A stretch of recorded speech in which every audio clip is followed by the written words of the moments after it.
through international academic programs, which convene study abroad here at UW-Madison. Susan is the Associate Director of International Academic Programs and has also previously worked at UW-Eau Claire and at the University of Minnesota.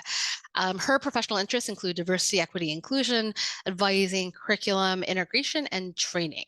So with that, Susan, please, the floor is yours. Thanks so much, Elise, and thanks everyone for being here today. As Elise mentioned, International Academic Programs is the central study abroad office on campus, often referred to as IAP, and we've been working to reduce barriers for study abroad on campus and make it more accessible for years.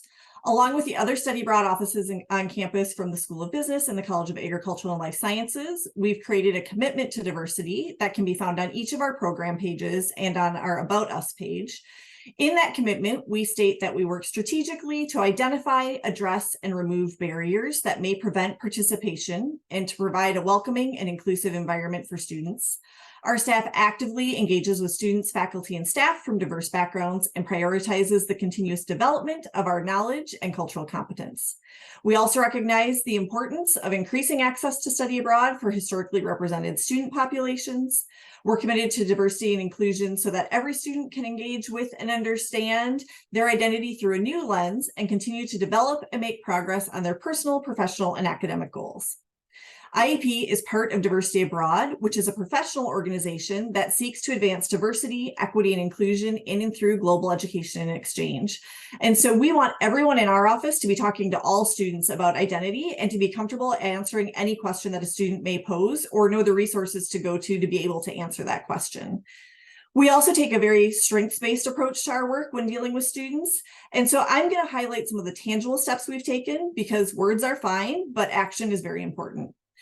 So we really started this work in 2011 when a student of color told us that she went abroad to Egypt in the fall and was approached by people thinking that she was a prostitute based on the darker skin color that she had. Her on-site staff didn't really do much to help her with this when she went to them with concerns, and she didn't share this with us while she was on the program. That same student ended up studying in Argentina the next semester, and she really connected with the staff there and felt much more comfortable with them. And so they connected her with the Afro-Argentinian community and some counselors. And when she came back, she made an appointment to tell our office that we had not supported her before she went in the way we should have. And she wanted us to be better for future students. And she was completely right. And that's what really started us on this path. It was from that moment that we started to intentionally work on access, identity, and belonging. And we started at that time with a really general identity resource page on our website. Our identity resource pages have grown significantly over the years, and we realize that identities are intersectional and that there are many identities held by each person. We also understand that different parts of one's identity might become more salient when they're abroad than they might be here in the US, and different parts may come in play different ways. So we've created identity resources for adult students, first-generation college students, heritage seekers, which are people going back to their ancestral homeland to learn more about their background, international students, LGBTQ plus students, mental health abroad, which a peer advisor told us was the part of her identity that came out the most while she was there, military, veteran, and GI Bill students. We have race and ethnicity pages with sub-pages for students who are Asian, Black, Indigenous, Latinx, Middle East or North African, or white.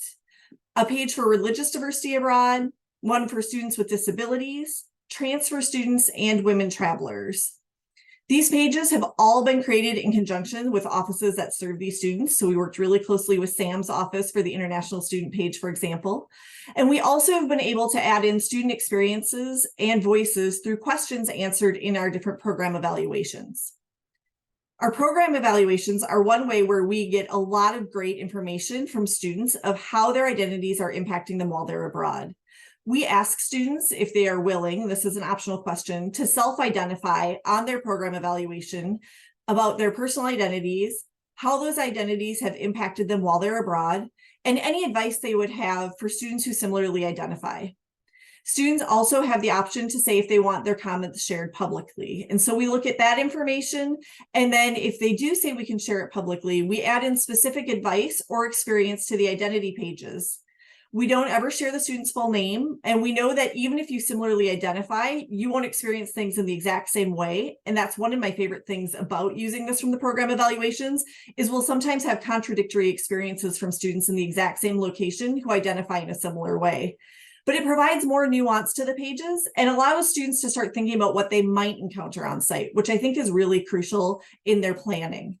We've also used these evaluations to update our housing form and the way we describe housing on our program page to be more inclusive and affirming, especially for those with different gender identities. And so those program evaluations are done for every one of our programs when a student goes abroad. They are required for students to complete, and we are able to use the information from those to make positive change moving forward. We also look at our policies regularly to make sure that they're not unintentionally creating barriers. One good example of this is our GPA requirement. We have programs that we call signature programs, and all of those used to have a GPA requirement of a 2.5. A signature study abroad program is often one led by a UW-Madison faculty member. It has a high level of support from our campus. We typically are controlling all of the academics on it, and it's typically a group of only UW-Madison students. So think traditional faculty led, although we do have some semester long and year long programs in this as well. In most cases, given that we have the control of the academics and the students, and looking at good academic standing on campus for the majority of schools and colleges being a 2.0, we realized we were unintentionally putting in a barrier for students. Our office did an analysis and realized that the majority of students who were rejected below the 2.5 GPA requirement were students of color or males, and males are considered an underrepresented population in study abroad, both at UW and nationwide. We had actually accepted students below that 2.5 GPA, but we hadn't been transparent about letting students know that that was an option. And so students had to seek that out themselves. What we learned from that information and that data was that the students, because study abroad is often considered a high impact practice, were doing just as well as their peers on the program. And the more interesting part of this for me was 88% of them continued to have significant improvement in their GPA upon return. Given that, we went to the Faculty Advisory Committee for our office and the International Division's Academic Policies Committee and recommended that we make our eligibility requirement for GPA match campus good standing for the school and college. So that's a 2.0 for the majority and a 2.5 for the schools of nursing and education. We've also looked at our programs, and programmatically, we've developed program leader resources to have more inclusive syllabi, pre-departure orientations, and on-site orientations that the program leaders can use when working on their programs and the development of those resources for students. Again, we got information from our program evaluations from the students saying that the majority of the issues of discrimination and bias that they were receiving were actually from their peers from UW-Madison, as opposed to host country nationals. And so we knew this was an important area to work on and to bring awareness of this issue to program leaders when they're thinking of group development, group norms, and how to create an inclusive and space of belonging for all students on their programs. Another programmatic way that we've worked to make study abroad more accessible to students is with those with demonstrated financial need is through our Global Gateway initiative. There are two aspects to this initiative. First, we have Global Gateway programs that are faculty-led programs with a cohort of 15 badgers going together to a specific location. The program is designed for first and second year students from diverse backgrounds and academic fields, and students get full scholarships, including airfare, so the only costs that they need to cover are personal expenses. The locations vary for these programs. In 2023, the locations were Botswana, Singapore, and the United States and Washington, D.C. We're looking at similar locations for next year, as well as adding one in Latin America. Initially, our office IAP funded this initiative, and now it is done in partnership with the Office of Student Financial Aid. Through that partnership, we were able to expand it from just Global Gateway programs to what we now call the Global Gateway Initiative, as we've added in Global Gateway Fellowships. The Global Gateway Fellowship offers a $5,000 scholarship for any summer program, regardless of the length, that's an approved program, or $10,000 for a semester-long program for students so that they have more program options and choices. And the fellowship is offered all the way through senior year, so it's open to more students. The only exclusion from that is if they went on a Global Gateway program in their first or second year, they're not able to apply for a Global Gateway fellowship. We also know that cost is a big barrier, both real or perceived, for study abroad for many students. And so we're continually working on financial resources for students. In the past few years, our office has created an identity-based scholarships and Pell-eligible resource page to highlight different funding options that are available. We have a scholarships chart that lists every scholarship we know of nationwide, and that includes things like ones if you were a gold or silver Girl Scout award winner, all the way through to large ones if you receive a Gilman or a FLAS, for example. Our office also offers a free passport service to all students, faculty, and staff. So if any of you are faculty or staff on the call, you can always come in to get free passport photos. We realize that this is a small cost, but all of the small costs start to add up. And so we offer the service to anyone for free to come in and get their passport photos taken through an appointment. We also have a pre-departure loan program that's available for students so that can cover their acceptance deposit for their program and their flight if they don't have those costs readily available beforehand. And finally, this summer, we created an early bird scholarship, which is one of my new favorite initiatives. Students know that they have a guaranteed $1,500 in funding before they even have applied to a program. That will often cover that flight cost for the students or some of those other pre-departure expenses, and they know that they have that funding available to them. We piloted it this summer, and we had double the applications that we were even hoping to receive. And so we are going to continue with that moving forward, and we're putting it right into our scholarship portfolio that our office offers.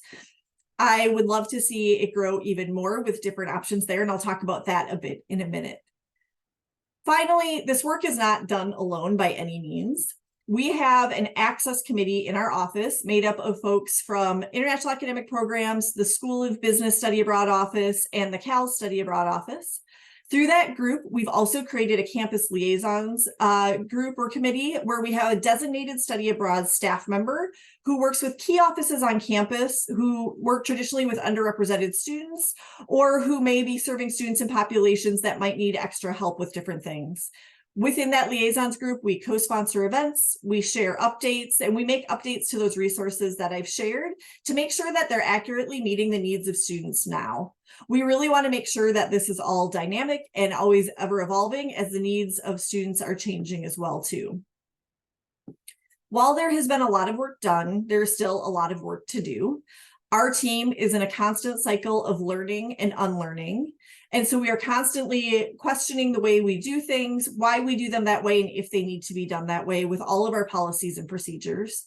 We're also working with vendors and on-site partners to make sure that they're providing the proper support for our students.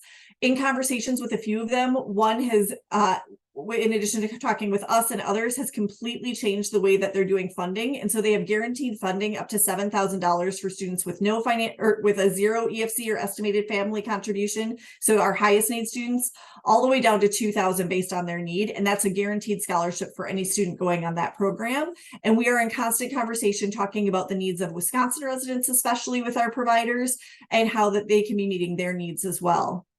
We're also looking at incorporating more about identity in our pre-departure orientations and having some specific videos that talk about specific identities and things you might encounter, with return students being the ones who are the voices in those videos that could be viewed at any time. I mentioned the Early Bird Scholarship and how much I love that. One of the things I would love to see happen at some point while I am here is a guaranteed scholarship for students at time of acceptance to UW-Madison that they could use at any point in their academic career. So that's one of the things that we keep talking about and how that might be able to happen. We're also out working to create identity-specific information to each program page so that students have that in a location where they're spending the majority of time on our website when they're deciding where they go. So again, they're starting to plan keeping their identity in mind and different ways that it might be impacted while they're abroad. So those are some of the steps that we're looking at, although we're constantly adding to our to-do list. And I will leave it there. All right. Thanks, Susan. And not seeing any questions in the chat. Again, please feel free to put any questions like as each of the panelists is sharing into the chat, but not seeing any questions in the chat. We'll kind of segue to our second speaker. So Samantha McCabe, who will be sharing about international student services and about different initiatives on campus focusing on creating a more inclusive environment for international students at UW. So Samantha leads the charge of ISS to advocate and support international students studying at UW-Madison. And as the director of ISS, she works closely with campus administration, as well as colleagues across the Big Ten Academic Alliance to create policies and practices that support international students in the most inclusive and engaging ways. Samantha. Thank you, Elise, and thank you, Susan, for providing the overview of international academic programs. I am here to represent International Student Services, and I'm one of among 22 staff members who are dedicated to doing this work and serving our inbound international students who come on F1 and J1 student visa statuses to the US. And this staff is also very dedicated to the sustainable capacity growth of the operations and services of ISS, and with a particular focus on educating and empowering our international students to make informed decisions around their immigration status and their intersecting identities, and where their personal, academic, or career goals may take them in the future. And another focal point of our office is fostering a sense of belonging for our international students, their dependents, as well as our international faculty and staff and their dependents, since we have co-located with International Faculty and Staff Services since summer of 2023. And so some of the ways that International Student Services has been committing to fostering a sense of belonging for our international students. First and foremost, we are here to serve the students, and we need their voices in our decision-making processes. Their voices are critical to the work that we do and to informing the way that we deliver our immigration and advising services. But it's also been, excuse me, very crucial to have international student voices in other venues across campus. And so in spring of 2020, and I'm not going where you think I'm going with COVID, but coincidentally, spring of 2020 is when we launched our International Student Advisory Board. And this is a diverse cohort of international degree-seeking students at UW-Madison who come together to elevate the voices of their peers to advise ISS on our service delivery and to advocate for international student needs across campus. And I think one example of how our International Student Advisory Board members have made an impact across campus is with the latest campus climate survey that came out. They had some questions and concerns about how some of the questions on that survey were written and delivered. And so graciously, folks from our Division of Diversity, Equity, and Educational Achievement and our international division, folks who were working with our campus climate survey came and had a joint meeting with our advisory board so that our students were able to directly provide their feedback to campus administrators, which then led to a work group to work on the next iteration of that campus climate survey. And that work group did then include an international student from our advisory board for that ongoing international student input. Another program that I would like to highlight, and this is a long-standing program with International Student Services, and it's called International Reach. And this is a cross-cultural speakers program. And this is a group of currently this semester, or this academic year rather, we have 25 International Reach ambassadors. These are student volunteers who have applied and been selected to join this program that places international students in venues around campus throughout the Madison and Dane County community and in the K through 12 schools. And students go and speak about their country, their culture, their region, their experience as an international student here in Madison or in the US. And that's been a great way of promoting global awareness throughout the Madison community and has been one of the highlights of many of our international students who have participated in that program to be able to go into a local school and see not only to be able to share their culture, but to also experience what a US K through 12 classroom looks like, and to be able to engage with those students and the instructors. And we definitely have some repeat requesters, as we call them, from our K through 12 schools and local resource fairs. And I guess where International Student Services is going, we are focusing on physical and digital spaces as fostering a sense of belonging for our international student population, and really going beyond just our international students and serving the dependents that they may bring with them to the US, as well as our international faculty, staff, and scholars.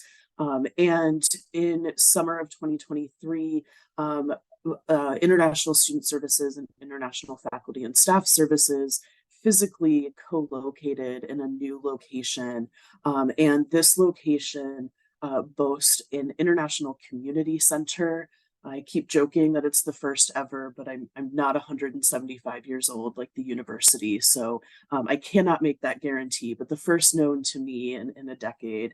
And this is a great space for our international community to come together, and you know, it's a study space, it's an event space, and our space also, as we were looking at the space design, we very intentionally chose to take 2 offices offline, and we converted one into a lactation and family wellness room. We felt that that was very important, and we do have many international student parents and families, as well as our international faculty and staff who may come with their families as well. And the other permanent room or permanent office that we chose to take offline, we are converting into a multi-faith meditation space for our international community members as well. And we hope to launch that by the end of this semester. And have been working very closely with many folks across campus to be very intentional with our design of both of those spaces. And we also, in the new space, rather than advising in personal advisor offices, we have 4 different advising rooms or huddle rooms that intentionally take away the power dynamic of meeting with a student at our desk.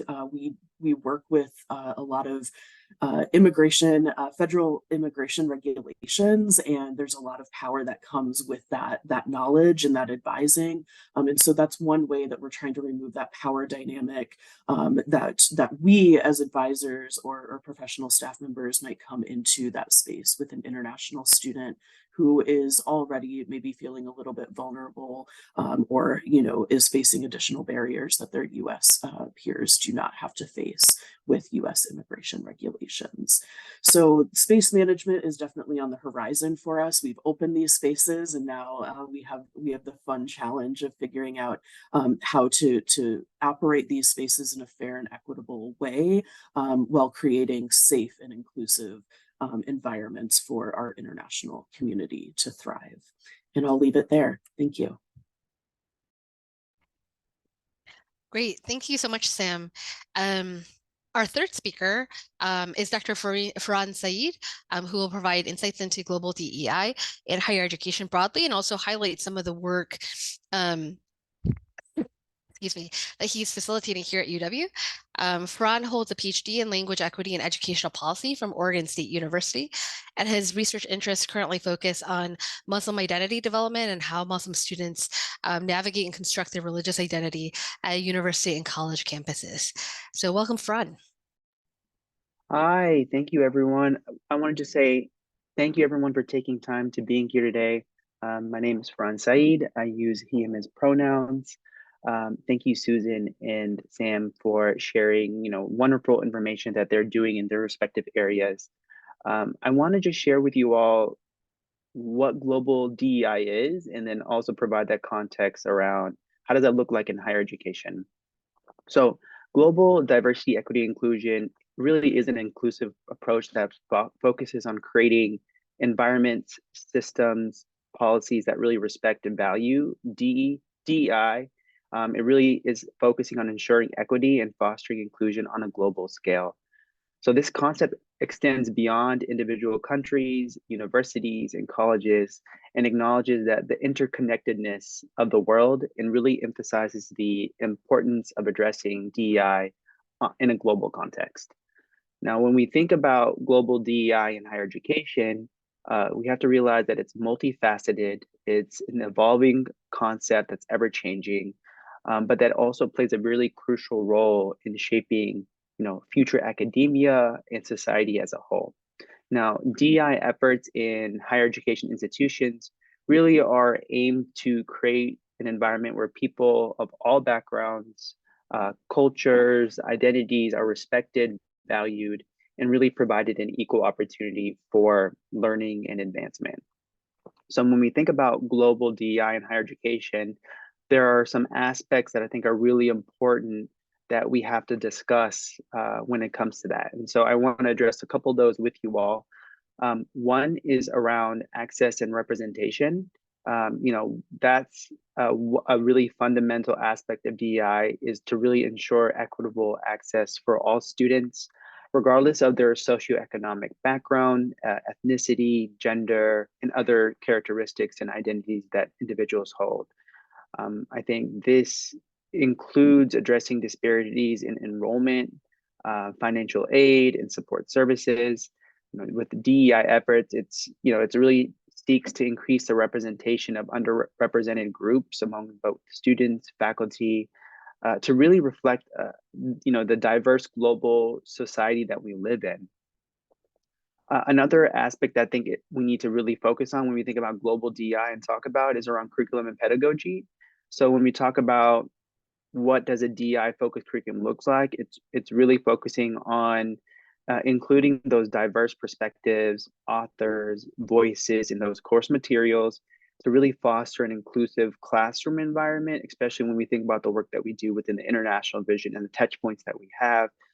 We have to make sure that those different viewpoints are encouraged and respected. And so by doing so, students can have a better understanding of the complexities of the global community and develop really cross-cultural competence. Another aspect I think with global DEI in higher education is around faculty and staff diversity. I know this is something that we really talk about internally at the International Vision, but we have to really ensure there's diversity among faculty and staff, and that it's really crucial. Diverse faculty bring unique perspectives and expertise that really enrich the academic environment. And so to really attract and retain a diverse faculty, the university must really focus on recruitment, mentorship, and support programs. Some of the work that we're doing with the International Vision that I'm hoping on is around retention recruitment. So are we creating employee toolkits where a diverse faculty member has the resources that's both internally to the university, but also in the community, that they can be successful in their position, as well as their personal lives. And then I think finally, the piece that I think is important when we think about global DEI is around inclusive policies. So, a lot of DEI initiatives often require reevaluating and revisiting institutional policies. And so I think this may involve modifying admission criteria, really creating anti-discrimination policies, or really establishing mechanisms for reporting and addressing discrimination or bias incidents, especially when we think about international students, we think about our international faculty and staff. these policies should really be inclusive to really support inclusive learning and an environment for all those in the academic community. And so there are several different challenges that I see when it comes to global DI in higher education. I just want to address a few of them because I think it's important. One is around access disparities. So disparities in access to higher education really persist globally. So some students face obstacles related to the socioeconomic status, geography, or underrepresentation. So it can make it a real challenge to ensure really equitable access to quality education. And so that's an aspect of global DI that I think is a challenge. There's also institutional barriers. So higher education institutions, oftentimes have these institutional barriers that really hinder DEI and global DEI. And so that could be your admissions process, lack of diverse faculty, unwelcoming campus environment, also the visa process when it comes to international students, faculty, and staff coming into the university. There's also issues around cultural sensitivity. So, international students bring diverse cultural backgrounds and experiences, which can really create challenges in fostering an environment that respects and values those differences. And then one of the other final things that I'll say is a challenge, and I think it's not just with global DI, I think it's with also the domestic DI, but is really measuring DI progress in higher education institutions, because again, it can get complicated because there's a lack of standard when it comes to metrics and data collection practices. And so some practices can vary based on institutional type, the type of students there are at the university. And so that's a challenge when it comes to global DEI. There are also some opportunities when I think about the work that global DEI has. One is around global citizenship. Higher education institutions had this unique role in shaping global citizens. And so DEI efforts can really help faculty, staff, students really develop that cultural competence piece and awareness of different global issues. And those global issues are ever changing and can change on the blink of an eye. And so institutions have that unique space where they can really shape a student's perspective and be able to provide that knowledge. Also, an opportunity is around inclusive learning environments. So I think fostering inclusivity in higher education leads to more effective learning environments. Diverse perspectives enhance classroom discussions, promote critical thinking, and incorporate critical reflection. And then, the final piece that I want to talk about in terms of opportunities around is research and innovation.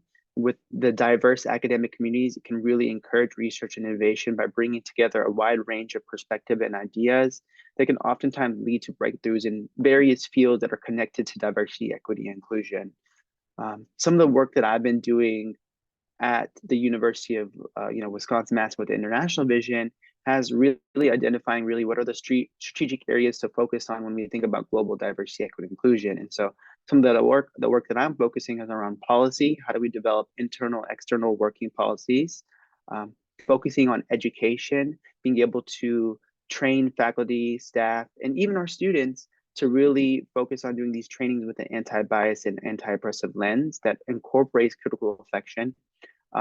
Creating a culture of commitment, which really focusing on how can we standardize some of the language that we're using around global DEI and build partnerships not just with academics, but also with DEI and other offices that support those inclusion efforts. One, engagement.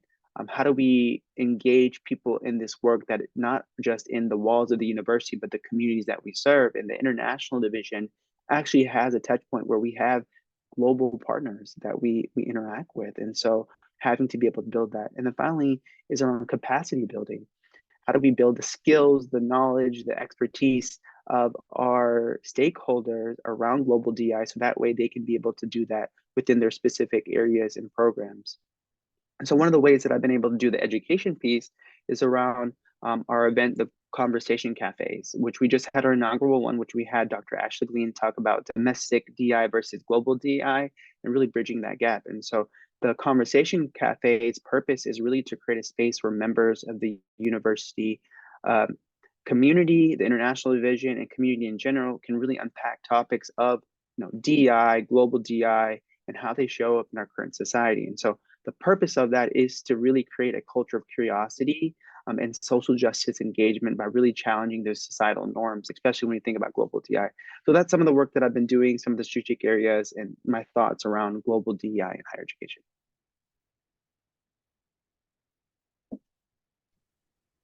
Great, thanks, Faran. And just a quick question, is there another, I just threw the link for the October 26th event in the chat. Is there another one that's scheduled that folks might be able to kind of keep an eye out for? Yeah, I'm finalizing a second conversation cafe. It's going to be between either on disability inclusion, or it's going to be around deficit language and moving away from that. How do we be able to grapple with that with our programs, flyers, events? So I'm still wrapping around those two programs. So once I have one of those two speakers confirmed, that will be the next one. Great. And if you are interested in kind of making sure that you hear about those events, then folks can definitely reach out to Fran via email as well. All right, so our final discussant, and thanks to our panel for being very timely. So our final presenter slash discussant today, Dr. Kate McCleary is the Associate Dean of High Impact Practices in the International Division. Previously, she was the Associate Director for the Global Engagement Office in the School of Education here at UW. Kate is a practitioner scholar who does work on internationalization of higher education, intercultural learning, and evaluation, and brings a great deal of expertise into this role. So welcome, Kate. Hi, Elise. Thank you so much. And I just want to thank you, Corey, for having us all join you today, Elise, for putting this panel together. Susan, Sam, and Fran, I've really enjoyed your talks and have been taking notes vigorously, so I'm able to kind of respond to and think through a little bit of what you've shared. I did just want to take a moment and highlight the way that when we talk about everything that has been presented today, they are really touching on students' experiences that enable them to engage in cultural difference and diversity across the study abroad programs, International Student Advisory Board, REACH, and the work that Dr. Syed shared as well. And all of these experiences are considered high impact practices as defined by George Koo in his kind of inaugural piece in 2008. And what he kind of pulled from in 2008 has now become the National Survey on Student Engagement, to think as part of that is thinking about what do high impact practices mean in a higher education space. And so I wanted to just take a moment to kind of recognize that all of the work that's being done in spaces when you think about inclusion and diversity, equity, and inclusion within internationalization and within international education often are high impact practices, which requires devoted time and effort to a purposeful task. It positions students in close relationship with both faculty and peers on collective problem solving and learning. High impact practices enable students to interact with people who are different from themselves, which increases access to diversity. They get frequent feedback on what they're doing from faculty and peers. They see how what they're learning applies to the real world and on and off campus. And it also has a life-changing aspect to it. So we often hear that these are transformative experiences for students. And the final outcome that Koo often talks about, and I'm going to quote him here, is it enables students to acquire the intellectual tools and ethical grounding to act with confidence for the betterment of human condition. What has also come out of that work, so Ashley Finley and Tia Brown-McCare did a follow-up study in 2013, which was titled Assessing Underserved Students' Engagement in High Impact Practices. And something that they found was that students who identified as underserved and underrepresented actually had lower participation rates in high impact practices. But they also found that historically underrepresented or underserved groups, if they participated in more than one high impact practice, they reported significantly greater gains in deeper learning and different learning outcomes than their peers who had not been involved in high impact practices. So we are able to see what high impact practices give to students and offer to students. And I'm really proud of the work that's being done in the International Division around and across campus with high impact practices. I wanted to just touch on a few other things. I don't want to take too much time, but I think it's really important to also acknowledge the work in terms of, so touching on what Susan shared a little bit. I went back to a chapter written by Matrice Harris Weedman. She recently wrote a chapter titled "It Takes a Village: Holistic Emancipatory Framework for Students of Color and Study Abroad." And I just want to highlight that so many of the things that she touched on in that chapter, in terms of acknowledging the multiple consciousness and identities that students have when they study abroad, exploring identity intersections, naming and highlighting power structures relevant to student study abroad experiences, helping think of counter storytelling and about what students are going to experience when they study abroad, coming at it from a capabilities approach. Susan used the word kind of strengths-based approach, and then highlighting the knowledge, skills, and abilities that students from diverse backgrounds bring to their study abroad experiences. In this chapter, she's highlighting things that are very advantageous for students. And I just want to acknowledge that the work that IAP is doing and what Susan highlighted is very much kind of in line with what is in the literature as well. I also wanted to just kind of highlight from another recent article by Maribel Castañeda Munoz. She wrote "Internationalization in Higher Education: Equity, Affordability, Epistemic Democracy, or Social Reproduction and World System Stratification." In this article, she was getting at kind of something that I think many of us think about in working with international students, in regards to looking beyond international students as a way of increasing revenue for an institution, and thinking about the full academic experience of what international students experience on campus. And so she has a quote that I just want to share here. She states, "We desire that universities in the United States be aware that many times international students require not only extra, but different support. This is financial, academic, and or psychological, because those are the barriers that we constantly encounter, and we want to be recognized as knowledgeable people." So I'm so impressed with the International Advisory Board that ISS has put together, the International Reach program that has been around for so long. And I put it out there to other folks on this call, in terms of just thinking about what ISS has set up a structure to listen to and work with international students, and just question within schools and colleges, especially those with 131 master's programs, how are the experiences of international students being heard and responded to? Are there dedicated staff or faculty to oversee such initiatives? And how does their feedback get responded to and addressed? So I want to kind of share that. And my last, Dr. Syed, I really appreciate what you said. I wanted to bring in, I know I'm at time, but I wanted to bring in a piece by colleagues in Zimbabwe who wrote an article recently called "Exploring the Internationalization of Zimbabwe's Higher Education Institutions Through a Decolonial Lens, Post-Colonial Continuities and Disruptions."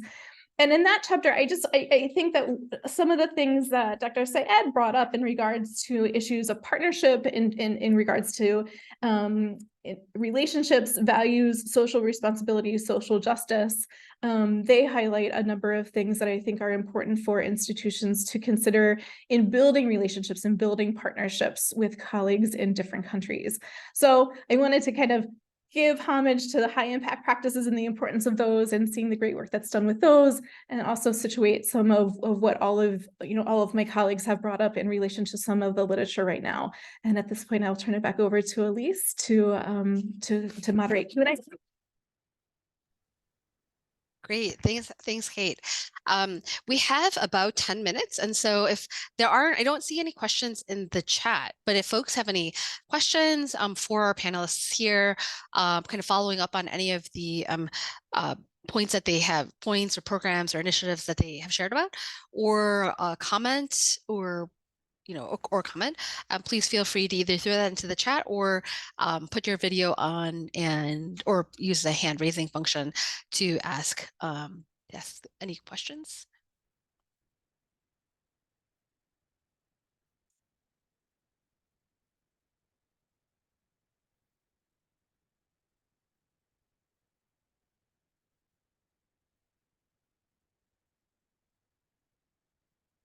Thanks, Kate. Kate just put into the chat kind of the, I think, an overview of high impact practices here at UW-Madison, as well as a number of other resources related to study abroad. Thank you all. I'm thinking of a question or something that's come up for me recently. So, and I think we talked about this. Let me look at my notes.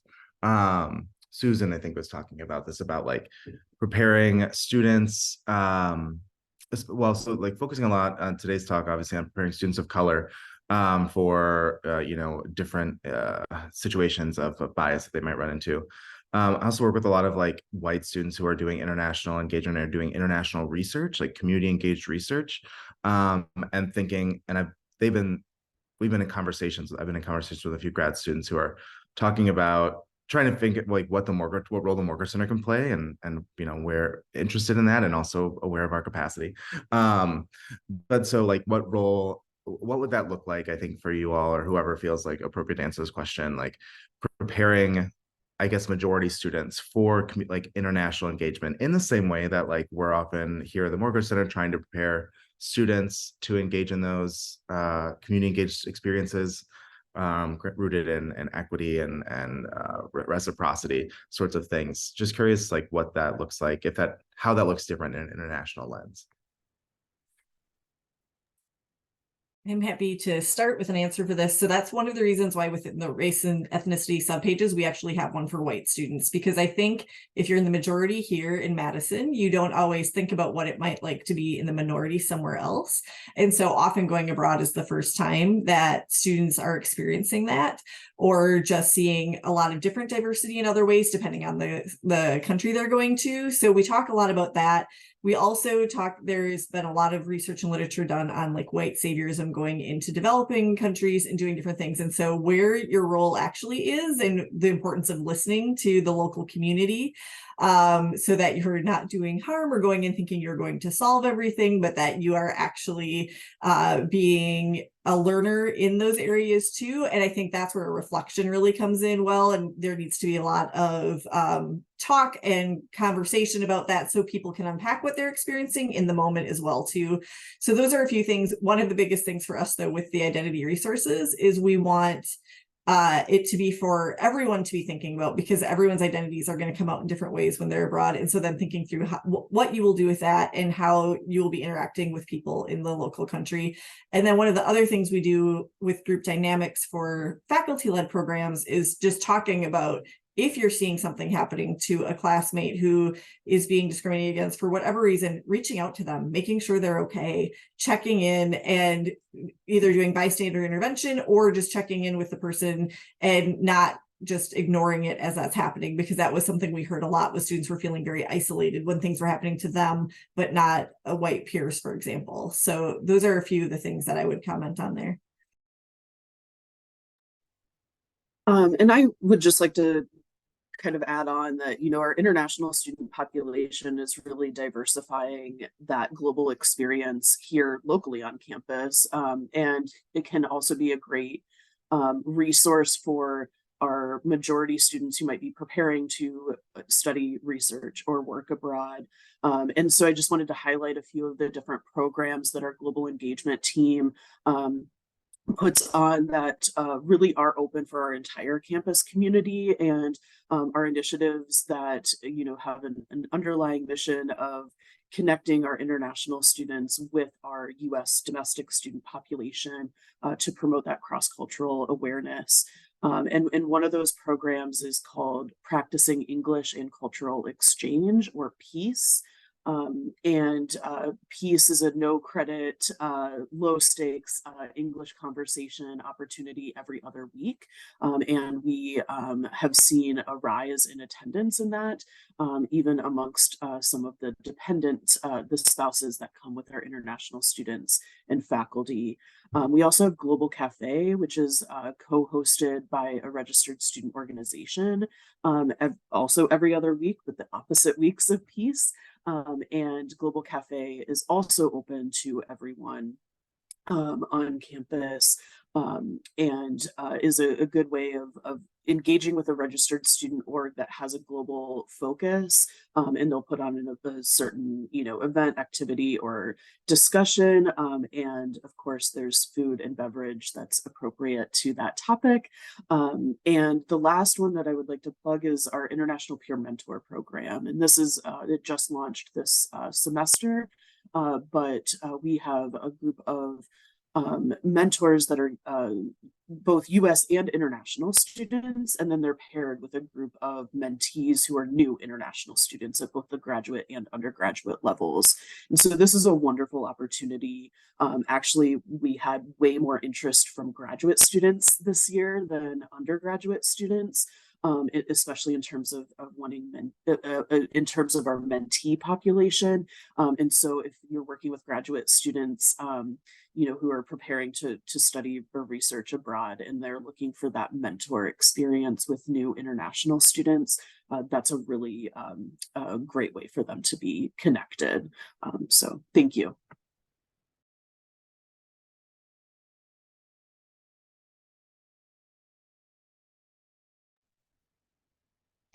Kate or Fran, did you also want to respond to Corey's question?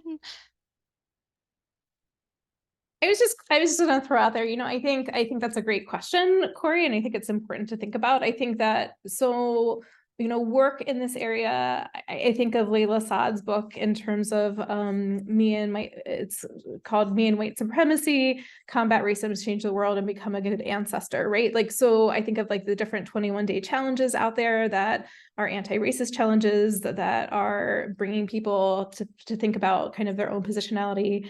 And I think that type of reflection and work needs to be done ahead of time. And I also see that that's also the crossover between what Dr. Syed had talked about in terms of global DEI and domestic DEI. These issues in terms of for majority students, for white students who plan to do work internationally or who plan to do work domestically with folks who are different than themselves in terms of race and identity. I think that there needs to be some upfront work and a lot of reflection put into helping them establish their positionality in doing in both traveling and studying and doing kind of whether it be volunteerism or action research.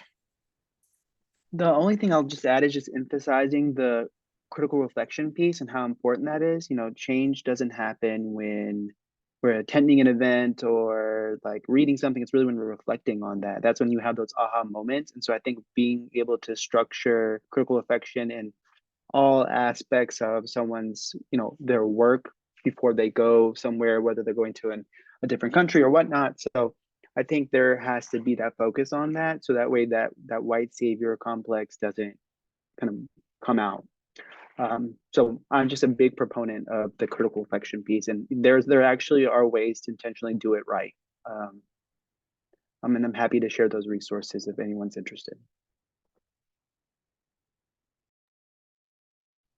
Great. I think just maybe as one question to Kaden and Saeed and Farhan, if people are interested in kind of the distinction between global and domestic DEI, is there kind of like a resource that would help kind of clarify that?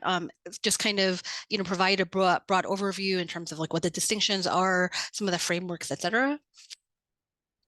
Yeah, there are a couple of research articles that I have that I can send out. I will say they are pre-COVID 2020, and so it doesn't really take into consideration that piece, but I think it does give an overview what DEI is, what does global look like, what does internationalization look like, and how higher ed institutions are before COVID.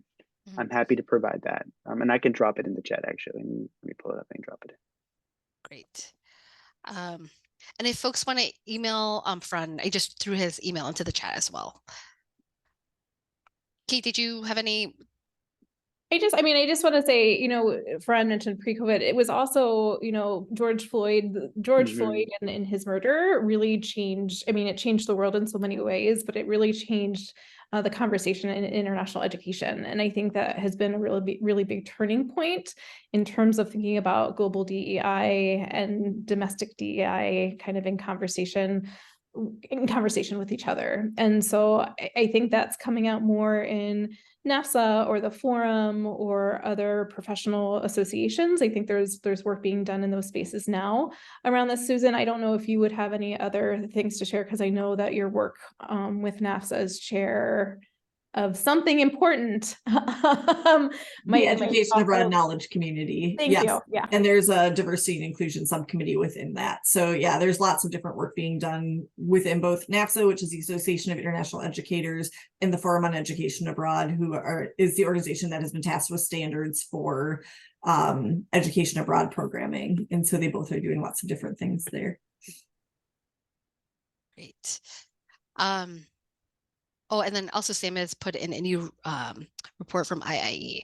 Well, with that, I think we're almost at time. And so to close out, I just wanted to flag that, as Susan mentioned at the top of our panel, this panel is just kind of a small reflection of the work that colleagues from not just within the international division, but also colleagues across campus have been engaging in to integrate principles and practices of diversity, equity, inclusion into the work of international education here at UW-Madison.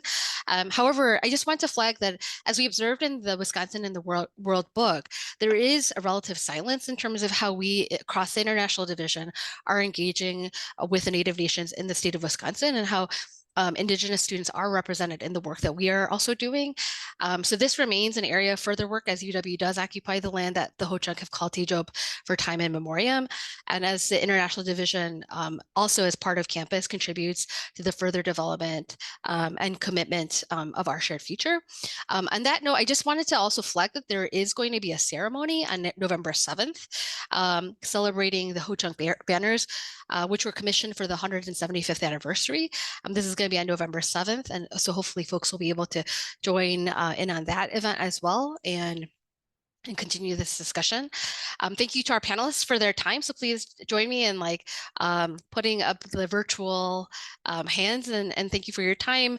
Thank you to the Morgan Institute for this, for creating the space to have this conversation and for facilitating this work, as well as the extensive work that you are all doing in fostering a commitment to public service and the Wisconsin idea across our campus as well, and to our participants for making time to join us this morning. So thank you, everybody, and hope to continue these conversations soon. Thank you all.